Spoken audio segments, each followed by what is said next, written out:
João capítulo 21. Depois disso, Jesus apareceu outra vez aos seus discípulos, na beira do lago da Galileia. Foi assim que aconteceu.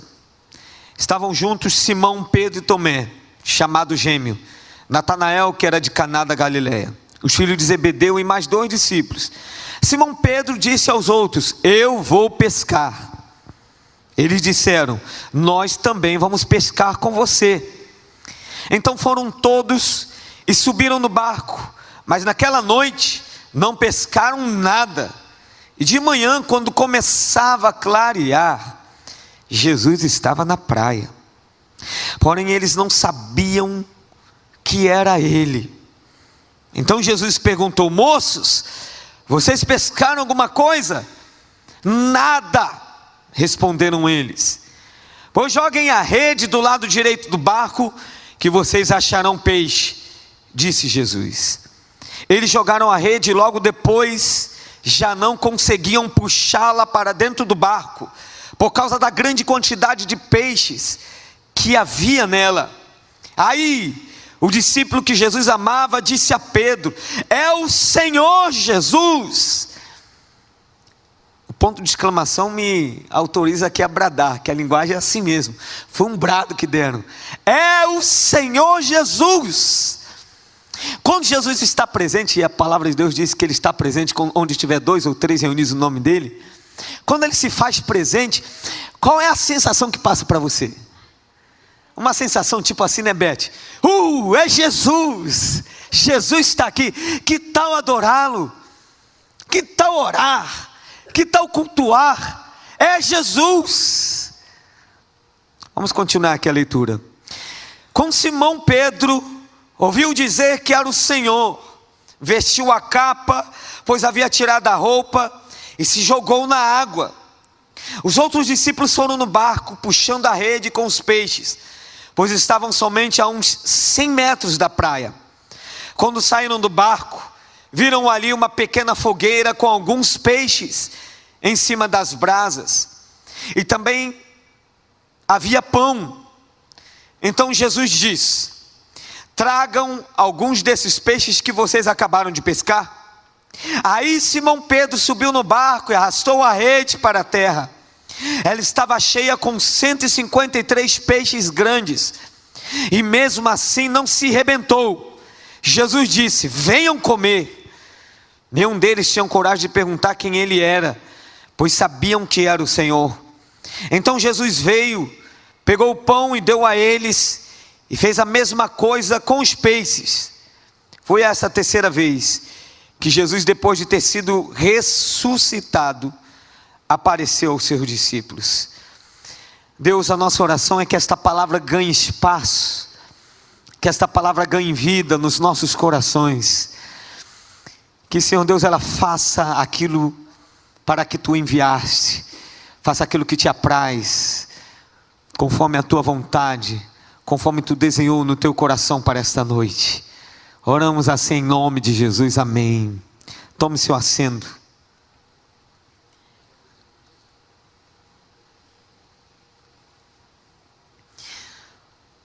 Logo de cara me parece que esse texto tem um único significado: um Deus de segundas chances. Nós sabemos disso, e tem muitos outros textos que apresentam um Deus de segundas oportunidades. Mas a questão é que os discípulos tinham aparentemente desistido de tudo aquilo que eles viveram com Jesus. Estavam, podemos afirmar, tão descrentes que ele tinha morrido e que iria ressuscitar, que só tinha uma opção na mente deles: voltar a fazer o que eles faziam. Vamos pescar. Levanta logo quem? Pedro. Pedro levanta algumas vezes, né? Algumas foram certas. Pelo menos depois do batismo com o Espírito Santo, quando a igreja nasce, ele levantou, pregou e quase 3.000 almas se converteram. Mas aqui ele levantou e levantou erradamente. Vou pescar. Como era um sujeito de influência, os outros levantaram, também foram pescar. Quando ele negou Jesus, ele afirmava para Jesus: eu posso ir até a morte contigo, porque eu não vou te negar. Quando Jesus disse que ele iria negar. Aí quando ele acabou de dizer isso, o texto diz lá em Lucas que os outros discípulos disseram a mesma coisa. Sujeito de influência. Está aqui Pedro influenciando de novo. Vão pescar. Exatamente naquele inteirinho dos 3 dias. Jesus já era ressurreto. Já tinha aparecido àquelas mulheres. Já tinha aparecido aos 2 discípulos no caminho de Emaús. Jesus, ele está no resgate dos discípulos dispersos. E agora este encontro, Jesus dando mais uma oportunidade para eles se juntarem a Ele. Enquanto eu estava estudando esse texto, em casa, e pensava se era esse o texto, se era isto que o Senhor queria falar neste culto, e saí com um texto, com a pregação já escrita, saí lá da minha sogra, estava em casa da minha sogra. Quando você está na casa da sua sogra, se sente em casa, amém? Só alguns disseram amém.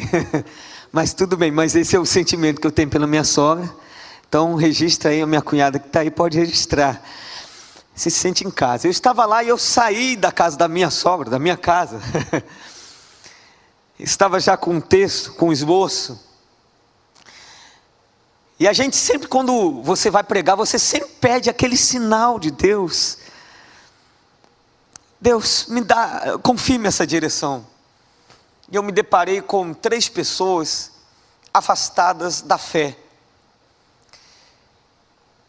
Passei por elas. Uma delas eu parei, peguei ele no braço e falei para ele: Jesus não desiste de você.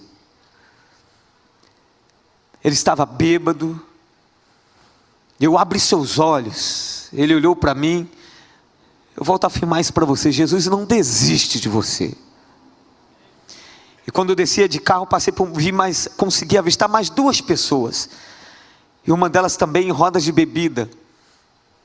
E eu sei que eles um dia estiveram como você agora, sentados, ouvindo a palavra de Deus, cultuando a Deus.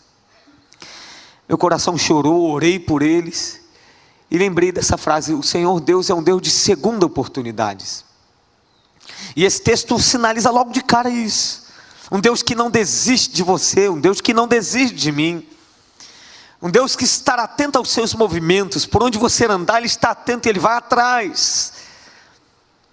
Pois aqui está também uma dica do que é o Evangelho, do que significa o cristianismo, diferente de todas as religiões do mundo.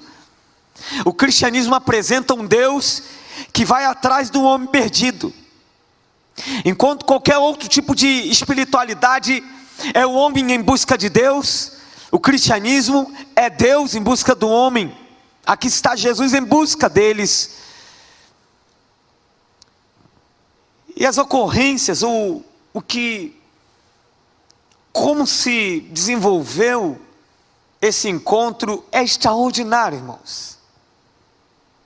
Jesus, ao amanhecer, estava na praia.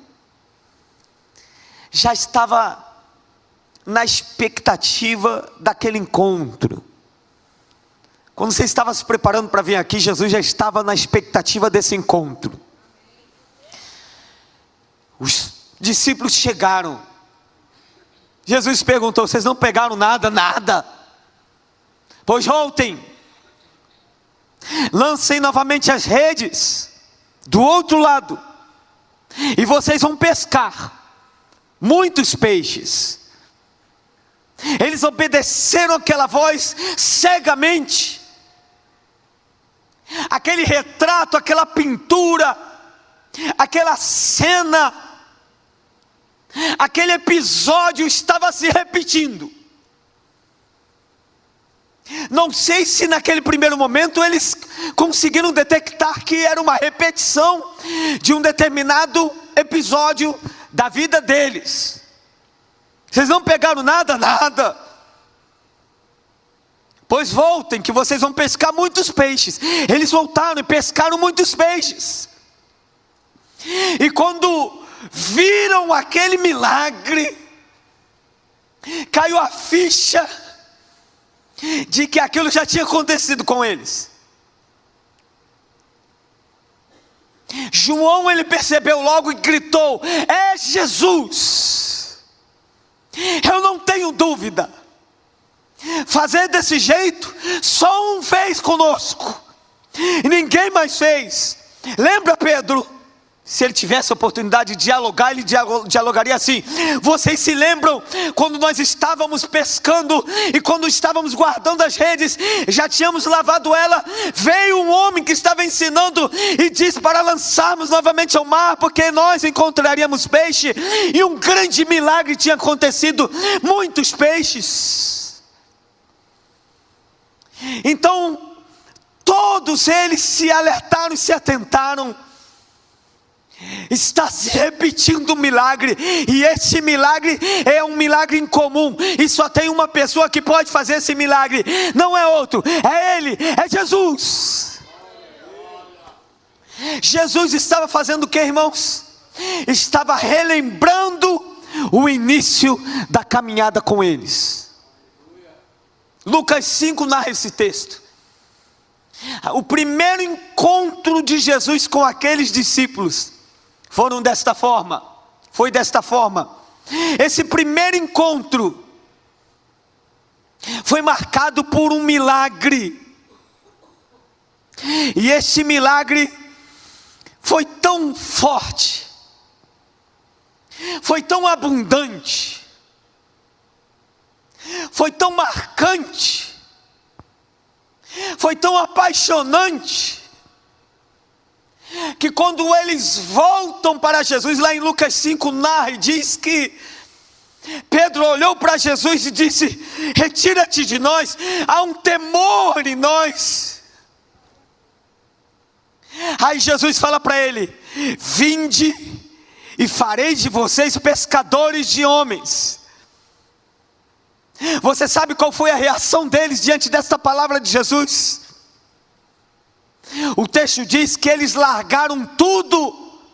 Eles largaram os peixes, eles largaram as redes, eles largaram os barcos e foram seguir a Jesus. Diante dele, o milagre é só um detalhe. Cantamos hoje de manhã: pois o milagre é um detalhe para ti.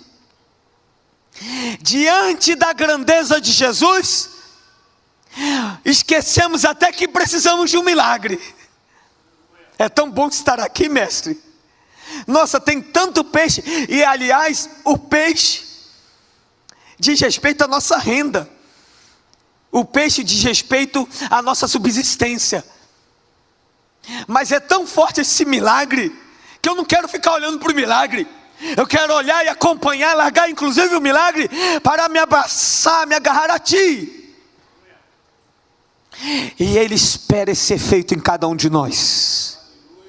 Quando você está orando e buscando por um milagre, quando você está buscando respostas, quando você está clamando a Deus, fazendo aliança com Ele, dizendo: Deus, eu quero respostas, eu preciso de um milagre. E quando ele acontece, Deus está esperando que você olhe para o milagre, que faça tamanho impacto na sua vida, que você volte os olhos não para o milagre, mas para Ele.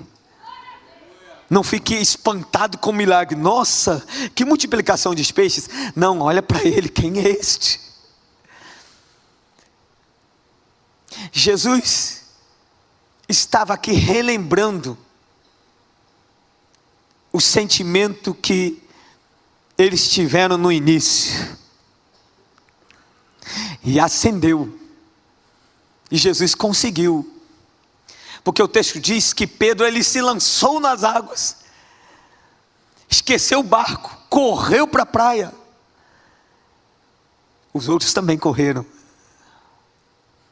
Jesus está relembrando, reacendendo a memória deles. Qual foi a reação deles no início da caminhada com Jesus? Você sabe que Deus faz isso conosco vez por outra? vez por outra Jesus, Ele reacende em mim e em você, esse sentimento que foi ardente no início, aquela entrega, aquela intensidade, aquele volume de oração, aquela fome por ler a palavra de Deus, estudar. Eu quero estar, qualquer tipo de estudo bíblico eu estou dentro. Não, a vigília, onde tem vigília? Estou dentro, não tem na minha igreja, vou em outras igrejas. É tão intenso que você se desarma de tudo. Tudo se torna sem valor. A única coisa que faz sentido para a sua vida é estar com Ele. Esse sentimento no início, a palavra de Deus nos chama a atenção que ele é forte mesmo. E na igreja de Éfeso era forte. Tanto que Jesus falou: lembra-te onde caíste, porque abandonaste o primeiro amor. Porque quando Jesus imprime esse sentimento do início da caminhada em nós, Ele não quer que só fique no início, Ele quer que se perdure por toda a vida. Ele quer que esse sentimento vai se amadureça, cresça em você, ganhe tanto espaço em você, e vez por outra, você e Ele tenha algo, um encontro com Ele que seja impactante novamente. Para ilustrar, é como num casamento.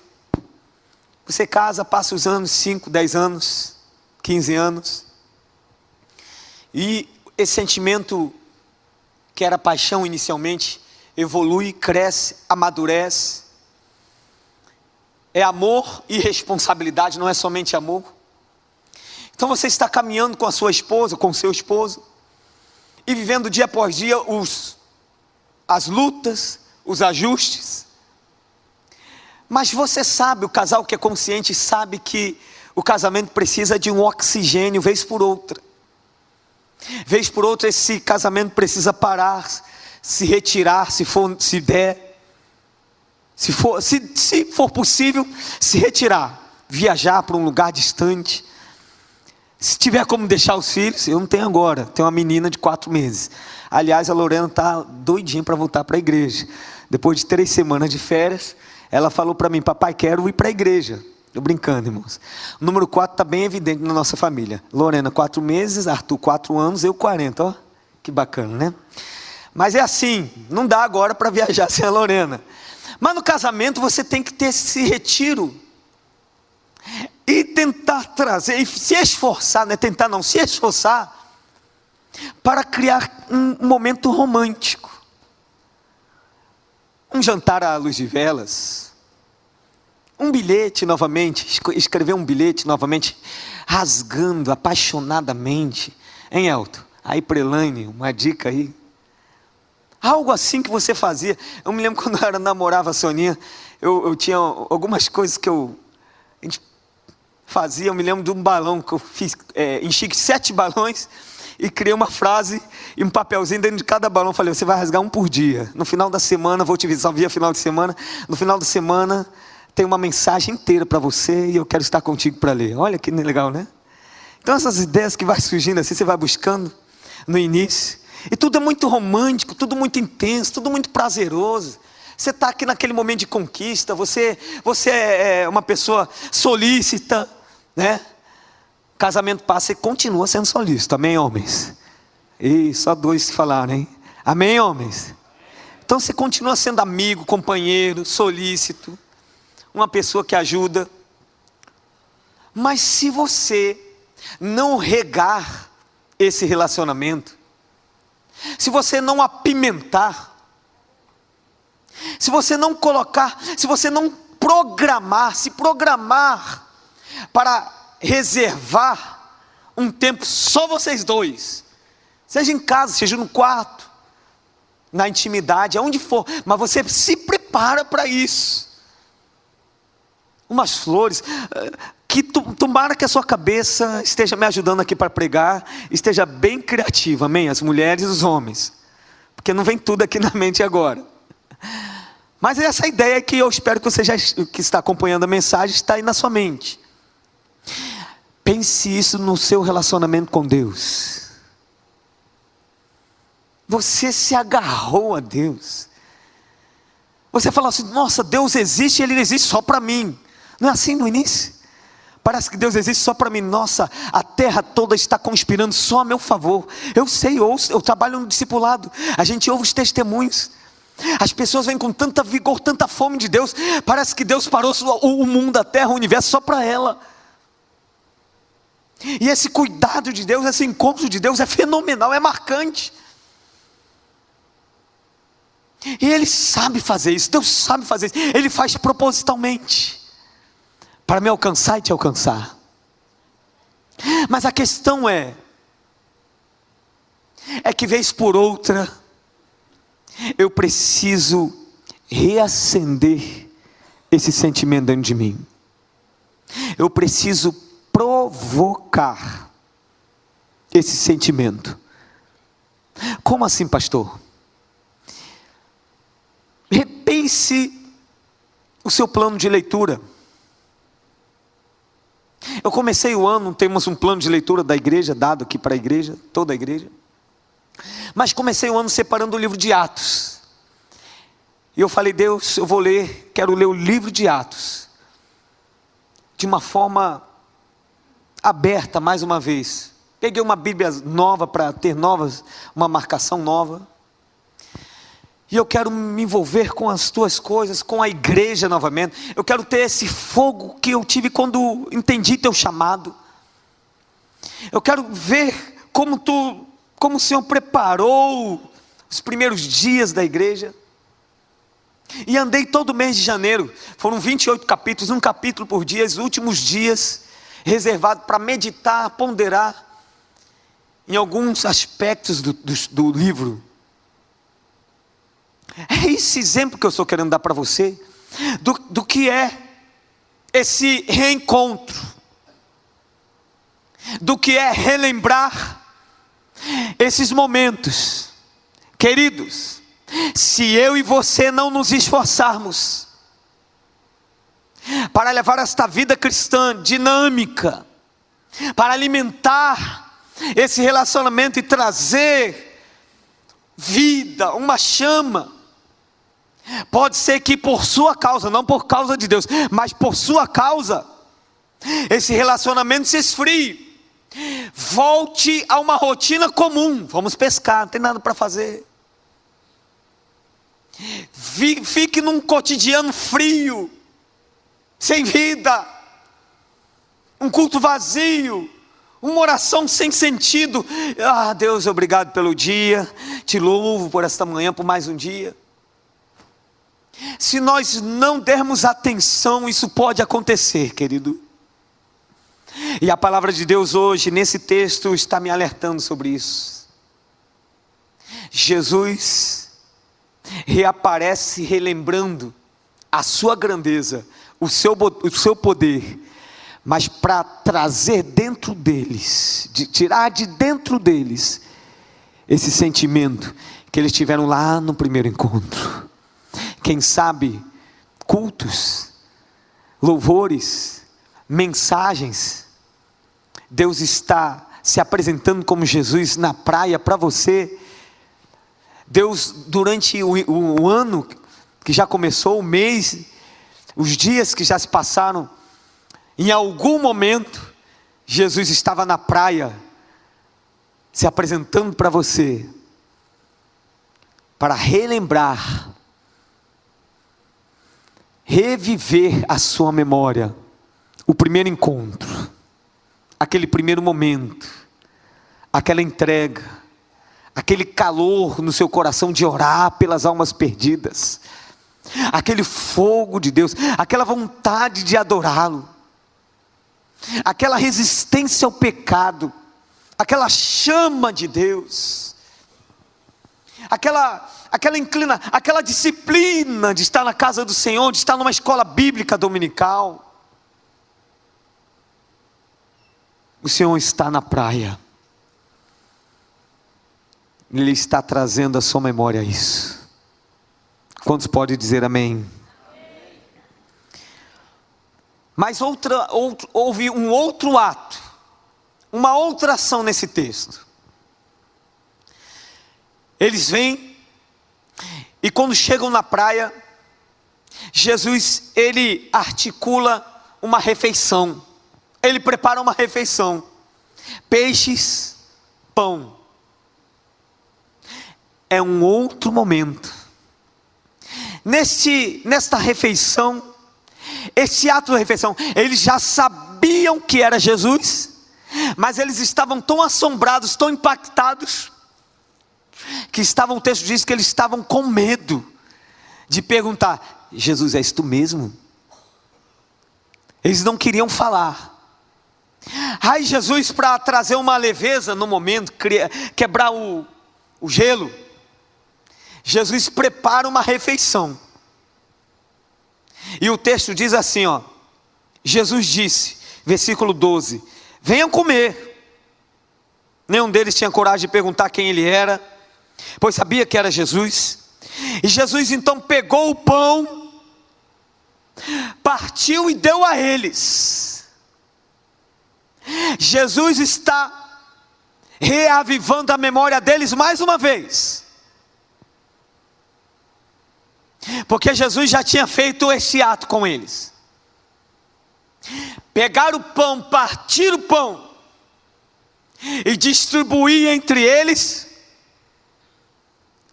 foi o último ato de Jesus antes de ele ser entregue aos malfeitores. Ele estava na ceia. Quando acabou a ceia, que era o último ato, partir do pão, ele foi entregue. Estava no jardim de Getsêmani. Você pode ver a sequência lá em Mateus. Então Jesus aqui nesse encontro, ele está lembrando o primeiro ato e o último ato. O primeiro encontro e o último encontro com eles. O primeiro encontro é para lembrar a eles, relembrar a eles a grandeza, o milagre, o poder, para puxar deles o sentimento que eles tiveram no início. Jesus fez isso nesse primeiro ato. E no segundo ato, o que Jesus está propondo aqui? O que Jesus está trazendo à memória?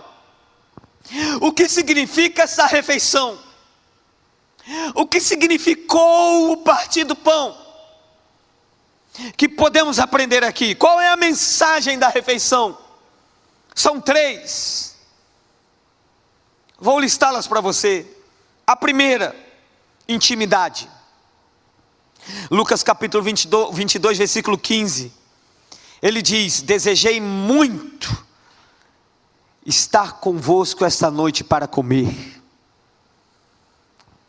É exatamente assim que está escrito. Desejei muito. Eu gestei esse momento. Que intimidade aqueles discípulos desfrutaram de Jesus. Uma refeição. Tanto que aqueles 2 discípulos no caminho de Emaús, você sabe qual o momento que abriram os olhos deles?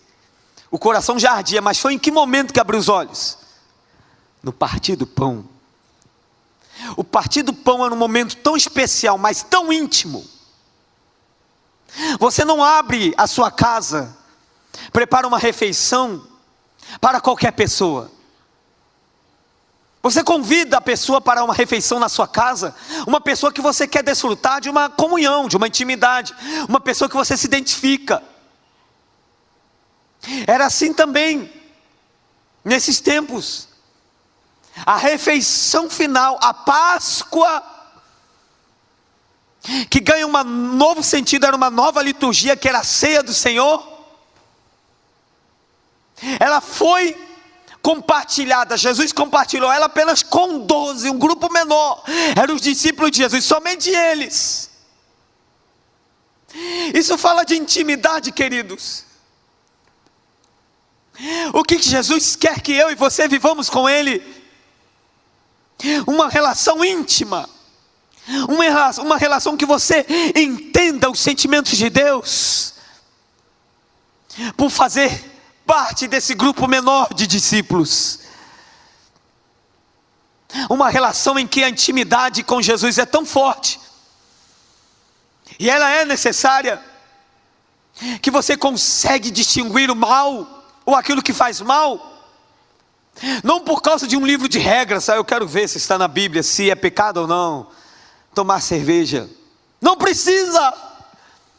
Há tanta intimidade comigo e Deus, que eu tenho repulsa a determinados pecados, só porque Ele habita em mim. Será que eu posso ir a um baile?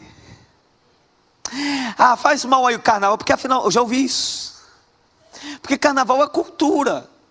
Tirando o lado da prostituição, da promiscuidade, é cultura. Faz bem. E aí, se você cria esse relacionamento íntimo com Jesus, você não fica procurando no texto. Vamos ver, para procurar aqui se o vinho, beber, fumar. Não tem na Bíblia. Não fumeis. Você nem conta isso na Bíblia. Não drogueis, não se drogueis. Vai que alguém inventa um dia desse, qualquer hora dessa, um cigarro gospel. Maconha gospel. Cerveja sem álcool. Não preciso ficar. Claro que eu preciso ter a defesa da fé à luz da Bíblia, é claro, é evidente. Mas eu quero fazer você entender que dentro de você, pessoalmente, você e Deus tem um relacionamento tão puro, tão íntimo, tão pessoal, tão especial, que você sabe o que é que desagrada a Deus e o que agrada a Ele. Você está tão íntimo com Ele, que você sabe quando você acorda, se é a voz dEle ou não que está te chamando para a oração. Você consegue distinguir e discernir coisas, porque há uma intimidade. A palavra de Deus diz que Ele não fará nada sem antes que revele aos seus profetas. Como está a minha, a sua vida devocional com Deus? Quais foram as últimas revelações de Deus para a sua vida pessoal? Quais foram os últimos sussurros de Deus?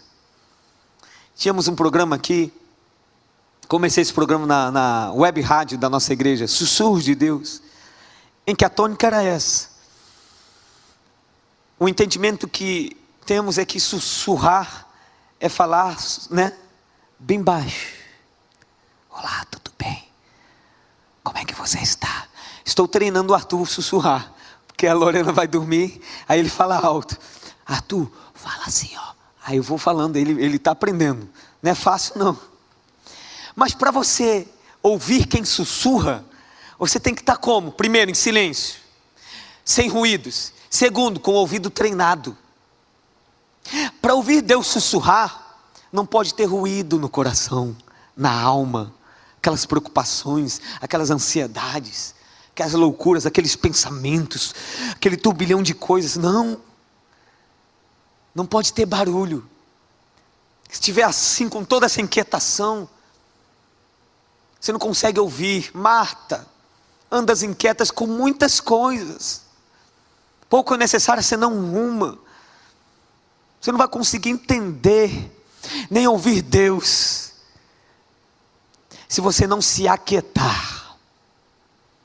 Quais são as inquietações e anseios da sua vida para esse início de ano?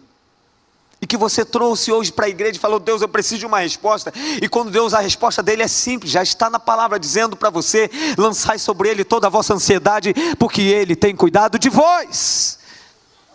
O cuidado de Deus é permanente sobre a sua vida. Certamente bondade e misericórdia vos seguirão. Quantos dias? Todos os dias.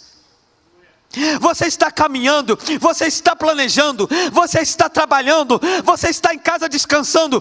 A cada momento, se você olhar para trás, atrás de você tem alguém te perseguindo. Sabe quem é? A bondade de Deus e a misericórdia dele cuidando de você. E às vezes a gente hesita a olhar: pois será que ele está mesmo? Está, ele está. E sabe o que anda mais atrás da gente? Buscai o reino de Deus e a sua justiça, e as demais coisas, o quê? Vos serão acrescentadas. Aliás, É importante frisar isso. Buscai o reino de Deus e a sua justiça, e as demais coisas busquem depois. É isso? Vos serão acrescentadas. Tem encontros que precisam acontecer antes que este evento que você está gestando na sua vida aconteça. Você está andando, eu preciso disso, Deus, eu preciso, Deus sabe. Busque o reino. Eu me lembro antes de casar, vindo para a igreja, num desses cultos jovens, e eu estava andando, caminhando, de repente veio uma ansiedade de saber o rosto da menina que eu ia casar. E eu tinha feito uma aliança com Deus. Pastor conta isso aqui, toda vez que ele conta eu me lembro, falei, nossa, eu fiz a mesma coisa. Quando voltei para Jesus, eu falei, Deus, eu quero namorar só uma pessoa que seja minha esposa, só isso. E eu namorei só a Soninha, e eu me lembro que uma vez bateu uma ansiedade tribulosa, daquela como deve ser. Ela deve ser alta, magra, baixa, como deve ser. Comecei, aí veio uma ansiedade, irmãos. Nessa hora, se teu coração está ansioso, no que diz respeito a mim naquele momento, qualquer propósito pode agarrar. Ah, deve ser fulana, está lá, ó. Está sozinha, está solteira, deve ser ela. E naquele dia, eu me lembro porque são coisas que a gente nunca esquece. Naquele dia, eu senti a presença de Deus. Não foi a voz de Deus, eu não ouvi Deus falar. Eu senti a presença de Deus, tirando esse peso do meu coração. A presença dele. Eu quero dizer para você que só a presença de Deus aplaca essa ansiedade da sua vida. É por isso que é bom, agradável estar na presença dele, que você esquece das demais coisas. Você pode até lembrar depois no seu dia a dia as preocupações, mas você foi tão cheio de Deus, que você cria novas perspectivas, nascem novas opções para determinada decisão que você queria tomar, que você nem estava olhando, nem olhei nem pensei nessa opção aqui. Olha, a opção estava na minha frente. Lembra de Agar? Agar sai de casa, Ismael, coitado, é deixado lá você que tem filho, você fica, tudo que na Bíblia fala sobre filhos, você se sensibiliza mais. Eu fiquei sensibilizado, lembrando do Arthur, quando li da última vez, Agar deixando um menino. Eu falei, que mãe desnaturada, deixou o menino, vou deixar ele aqui distante, ele vai morrer porque acabou a água. E ela se separou angustiosamente, não havia uma oração nos seus lábios. Aí Deus vem e fala, ouvi a oração do menino. Deus foi bem claro. Número 1. Aí Deus diz para ela que há um projeto dele para eles. Aí depois, os olhos dela são abertos.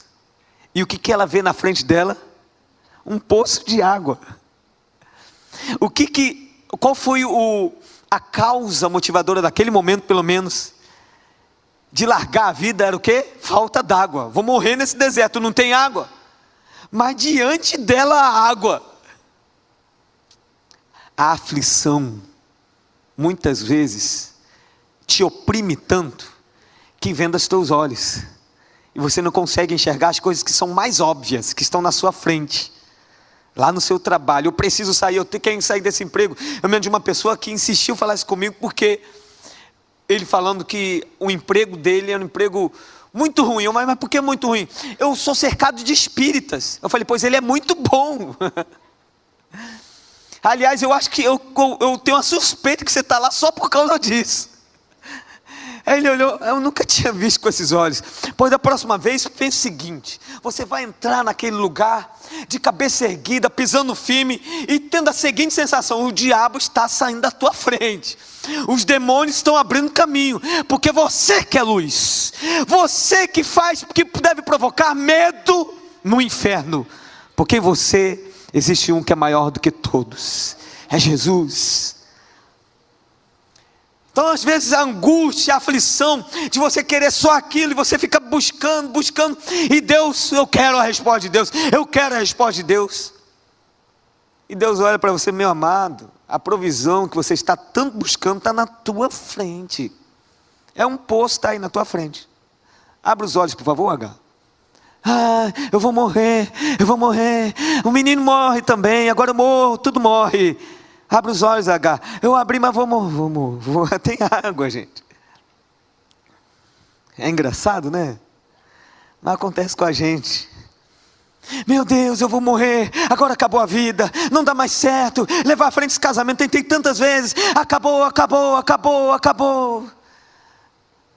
Aí quando de repente Deus vai, acalma, aplaca esta aflição dentro de você, traz uma quietude, uma paz descomunal, diferente de tudo que você já viveu. Aí você consegue enxergar nele, no seu esposo ou na sua esposa, o melhor homem do mundo. Que homem especial. Ele reclama demais, ele murmura, mas é especial. Não podia ser outro, é ele. Vou investir mais na vida dele. E aí aquela angústia, aflição, que fazia você ser uma pessoa azeda, porque sabe que é um ciclo, né? A gente atende alguns casais, a gente vê literalmente esse ciclo.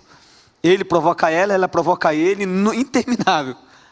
Aí quando um decide parar, interromper, e começa a jogar novas sementes de tolerância, de perdão, de paciência, de ouvir mais, o clima muda. Muda mesmo, irmãos. Pode acreditar. Mas isso tudo é gestado quando você tem essa relação de intimidade com Deus. Está aqui uma proposta para a sua vida. Gere mais intimidade com Deus. Não é difícil. Gere mais, converse mais com Ele. Busque ouvir mais a voz dEle. Fique mais atento, mais perceptivo, mais receptivo. É que tem gente que se fechou a isso porque criou tantos critérios em relação aos representantes de Deus, que tem muitos representantes de Deus que estão fazendo loucuras por aí, igrejas. Então algumas pessoas, ou muitas pessoas, estão sendo não sei nem tem esse nome, mas saindo do rebanho, porque começa a criar muitos critérios e muitas resistências.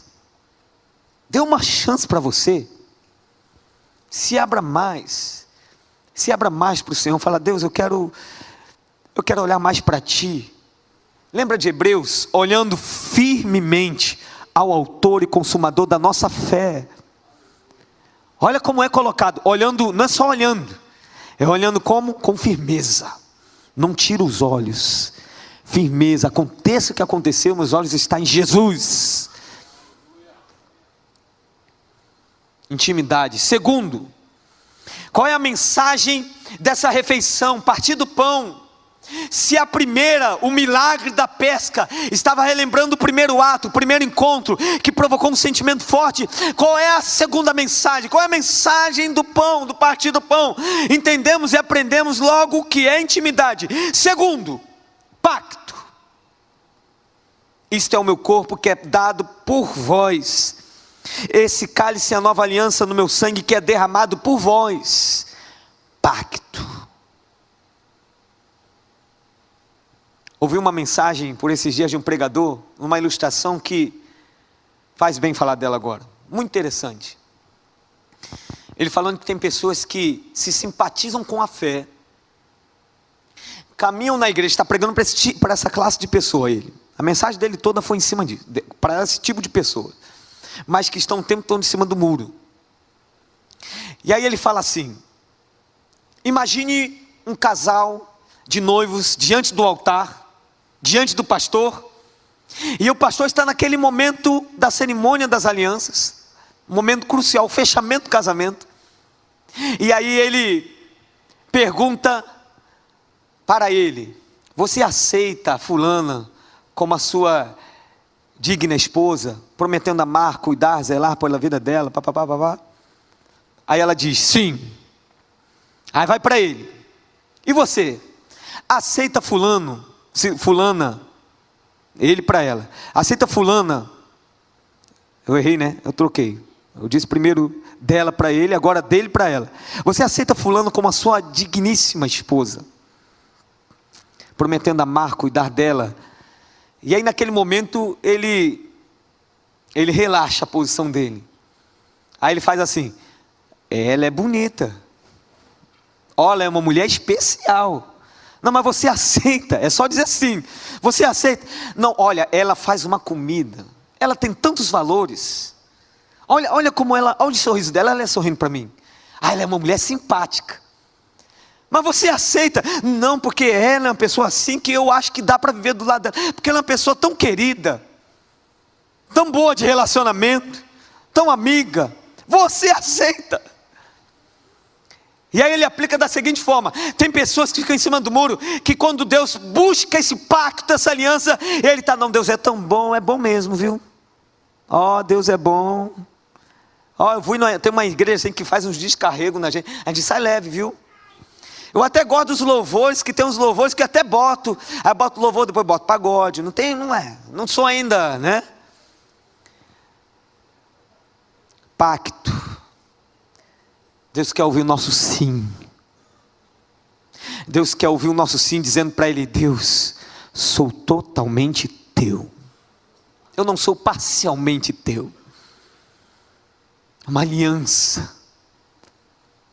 Você aceitando a obra do Calvário. O pacto, como foi pregado na parte da manhã. A maior característica de um pacto é quando a vontade de Deus prevalece sobre todas as nossas vontades. Tudo que você pense fazer, queira fazer, antes passa pelo crivo de Deus. Qual é a vontade de Deus?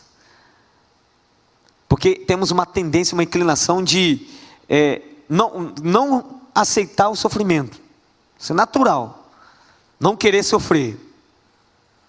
E às vezes criamos a nossa teologia em cima disso. Não, se isso me faz sofrer, não vem de Deus. Não pode ser de Deus. Não, porque se a inflação aumentou, meu salário diminuiu, esse emprego não é de Deus. Logo, esse emprego não é de Deus. As premissas que você vai criando, elas vão te convencendo para você fugir desse sofrimento. E Jesus disse que no mundo tereis o quê? Aflições. Nós não temos só, tem bom ânimo, obrigado Beth. Beth, gente boa, prega com a gente, amém.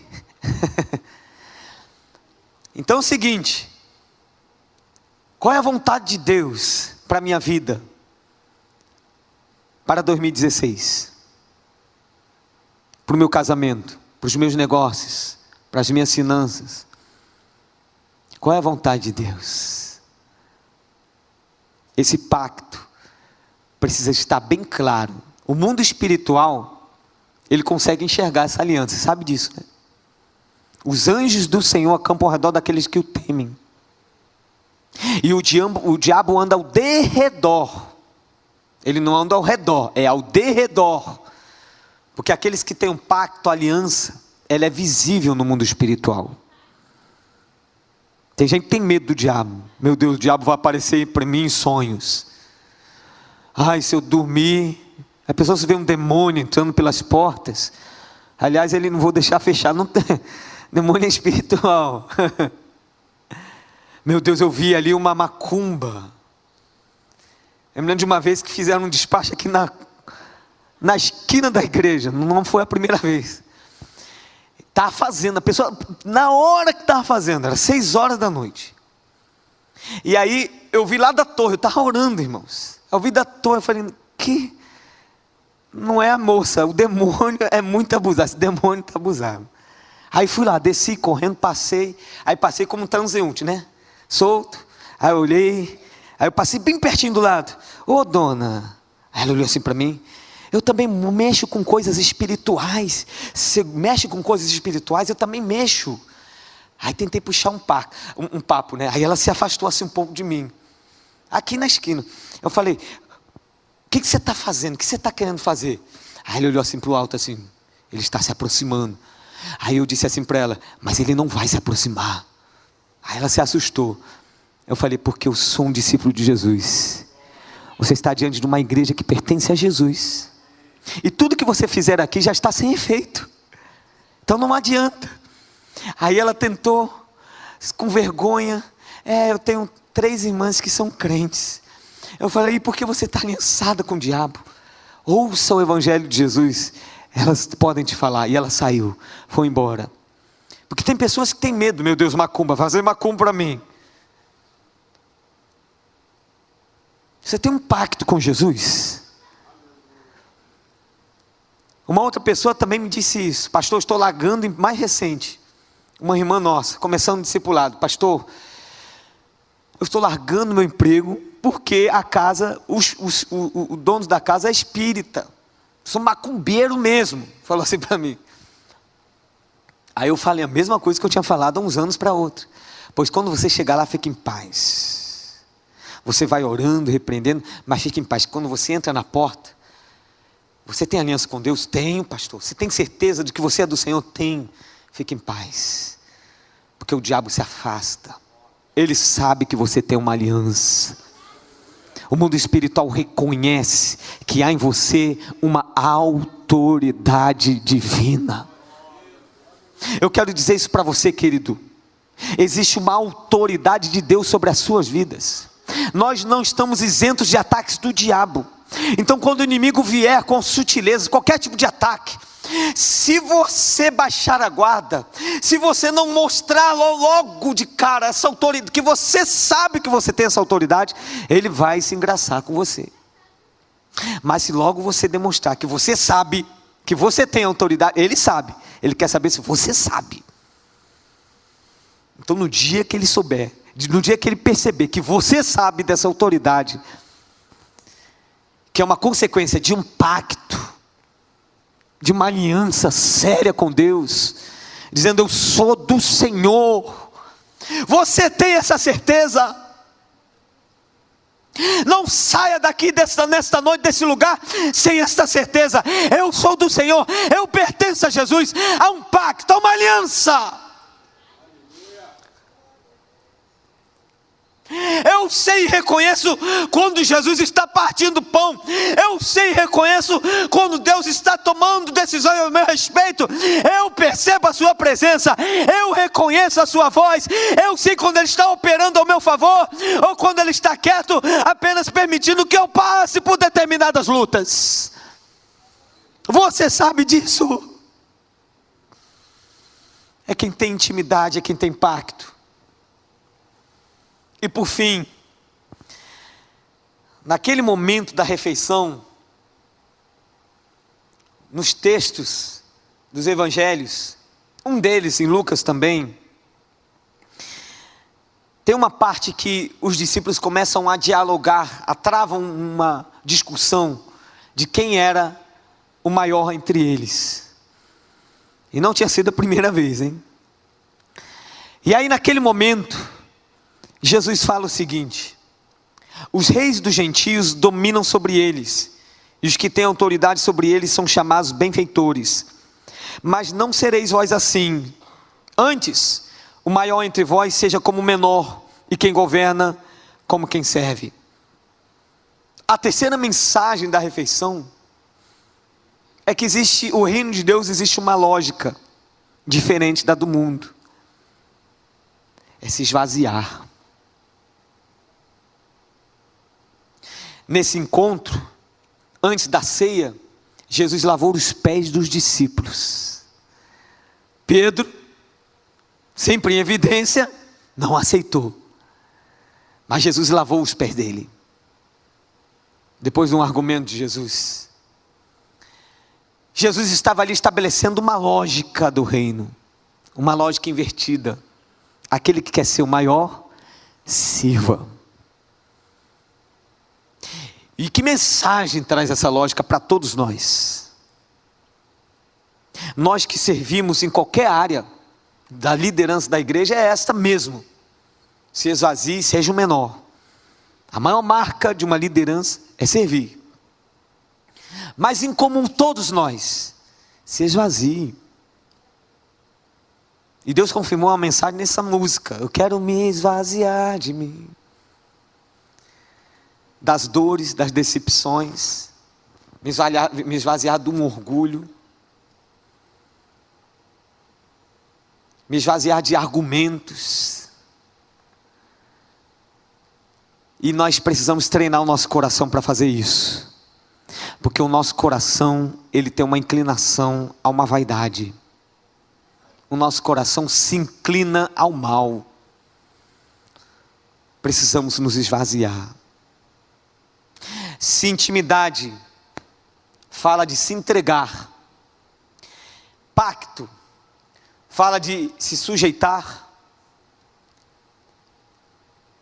a lógica do reino fala-se de se esvaziar. Eu quero convidar você esta noite a trabalhar em sua vida, você mesmo, fazer um check-up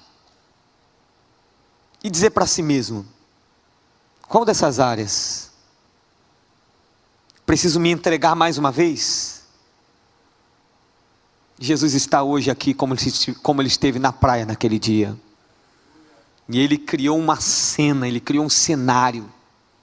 A oração que se fez no início, a palavra que foi falada, a palavra inicial, os louvores, a pregação, tudo Deus desenhou para você, pensando em você. Para você voltar a se entregar novamente. Mas pode ser que seja alguém aqui que precisa não só se entregar, renovar um pacto, uma aliança que foi quebrada. Deus está te dando essa oportunidade nessa noite. E pode ser que alguns de nós, e essa mensagem, esse último ponto, eu acho que ele cai muito bem com pessoas que não só que exercem uma liderança, mas pessoas que são antigas na fé. As pessoas, quando passamos o tempo, os anos na fé, nós sabemos a rotina de uma igreja. Conhecemos a liturgia, vou dar um exemplo clássico. Conhecemos a liturgia de um culto. Sabemos exatamente a sequência. Sabemos o que acontece nos bastidores. Sabemos como se comporta um diácono. Sabemos como é a escola bíblica, quem é o próximo professor ou o coordenador. Conhecemos isso tudo, e por conhecer isso tudo, às vezes nos distanciamos da essência, porque nos enchemos de tantas coisas, e a essência que é essa intimidade com Jesus, esse pacto com Jesus, ouvir a voz de Jesus, vai ficando distante, vai ficando em terceiro e quarto plano, nem segundo. Deus hoje quer que nos esvaziemos dos nossos conceitos, como já disse, das nossas resistências.